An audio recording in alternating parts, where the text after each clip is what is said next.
आइए आज आप सब सुनेंगे गुरुवार व्रत की कथा। प्रत्येक गुरुवार को जो कि भगवान बृहस्पति देव की कृपा प्राप्ति के लिए व्रत को धारण किया जाता है।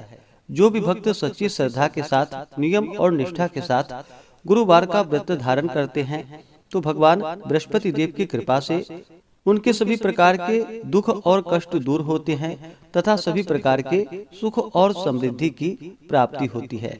गुरुवार के दिन चाहिए कि इस दिन केले के पेड़ के नीचे जो कि अच्छी प्रकार से साफ सफाई करके वहाँ पे आसन लगा करके गुड़ मिश्रित जल जो कि केले के वृक्ष में डालनी चाहिए। एक दीपक प्रज्वलित करके भगवान बृहस्पति देव को विशेष प्रकार से जो कि पीला पुष्प अर्पित करे, पीला चंदन अर्पित करे, धूप और दीप दिखाए, अनेक प्रकार का नैवेद्य अर्पित करे। विशेष करके गुड़ और चने की दाल का भगवान को भोग लगाना चाहिए, मुनक्के का भोग लगाना चाहिए और फिर गुरुवार व्रत का कथा श्रवण करनी चाहिए। जहाँ पर भी केले का वृक्ष ना हो तो आप भगवान बृहस्पति देव की फोटो या प्रतिमा रख करके उनका पूरे विधि विधान के साथ पूजन करें। भगवान बृहस्पति देव अपने भक्तों के सभी प्रकार के मनोरथों को सिद्ध कर देते हैं। तो आइए सुनते हैं गुरुवार व्रत की कथा। तो बोलिए प्रेम से भगवान बृहस्पति देव की जय, भगवान विष्णु की जय, माता लक्ष्मी की जय।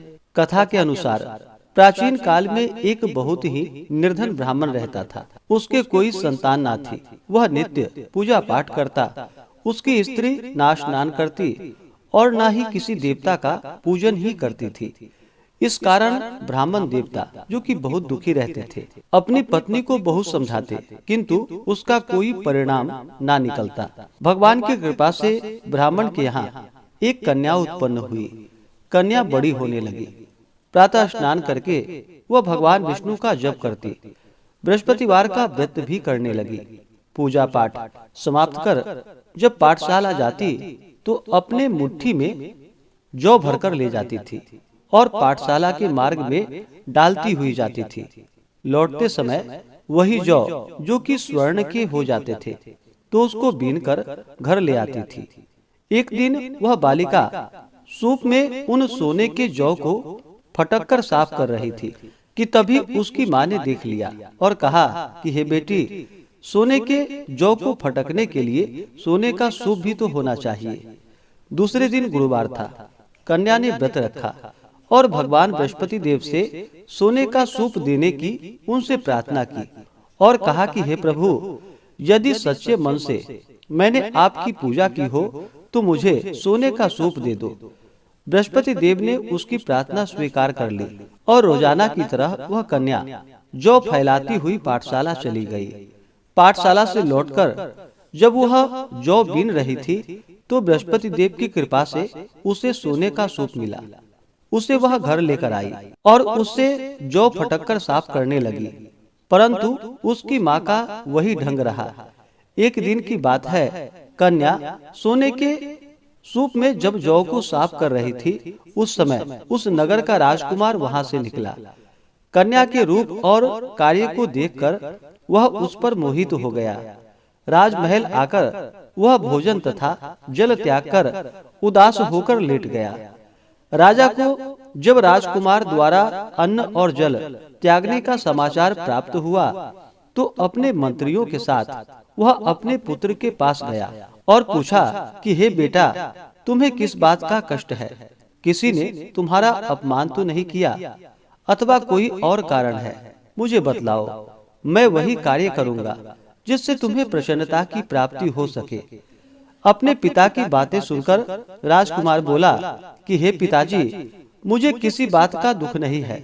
किसी ने मेरा अपमान भी नहीं किया है, परंतु मैं उस लड़की के साथ विवाह करना चाहता हूँ जो लड़की सोने के सूप में जौ को फटक कर साफ कर रही थी।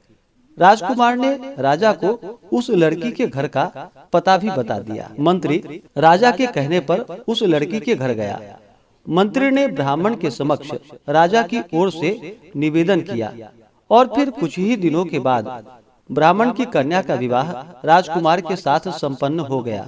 और फिर क्या था, कन्या के घर से जाते ही ब्राह्मण के घर में पहले की भांति गरीबी का निवास हो गया। एक दिन दुखी होकर ब्राह्मण अपनी पुत्री से मिलने के लिए गया। बेटी ने पिता की अवस्था को देखा और अपनी माँ का हाल पूछा। ब्राह्मण ने सभी हाल कह सुनाया। कन्या ने बहुत सा धन देकर अपने पिता को वहां से विदा कर दिया, लेकिन कुछ ही दिनों के बाद फिर वही हाल हो गया। ब्राह्मण फिर से अपनी कन्या के यहाँ गया और सभी हाल कहा तो पुत्री बोली कि हे पिताजी, आप माताजी को यहाँ लिवा लाओ, मैं उन्हें यह विधि बता दूंगी जिससे कि गरीबी दूर हो जाए। ब्राह्मण देवता अपनी स्त्री को साथ लेकर अपनी पुत्री के पास राजमहल पहुँचे तो पुत्री अपनी माँ को समझाने लगी कि हे माँ, तुम प्रातः काल स्नान आदि करके विष्णु भगवान का पूजन करो और बृहस्पतिवार का व्रत करो तो तुम्हारी सभी दरिद्रताएं दूर हो जाएंगी। परंतु उसकी माँ ने उसकी एक भी बात नहीं मानी।